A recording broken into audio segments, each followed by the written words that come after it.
সালাম আলাইকুম প্রিয় বন্ধুরা, দেখতে পাচ্ছেন ৩৫ বছর আমার জীবনে আমি এই নদী খনন দেখিনি। এই নদীটি ভরাট ছিল, এখানে কচুরিপানায় ভরপুর ছিল।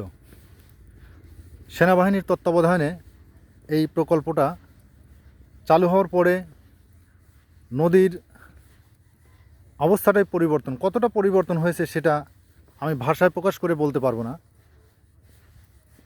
এক কথায়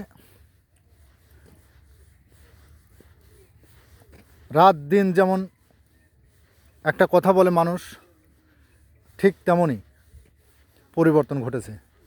দুই পাশেই ইছামতি নদীর দুই পাশেই জনবসতি এবং এতটাই মাটি খনন করা হয়েছে যেন মনে হচ্ছে যে পাহাড়, ছোট ছোট টিলা এরকম মনে হচ্ছে। তো যাই হোক, এই ইছামতি নদীটিতে গোসল দেওয়ার বেশ ইচ্ছা আছে, তবে ইচ্ছাটা পূরণ করব। আর ইছামতি নদীর পানিটাও বেশ আগে যেরকম কালো ঘোলাটে ছিল, এখন কিন্তু সেরকম নেই, এখন পানি টলটল করছে।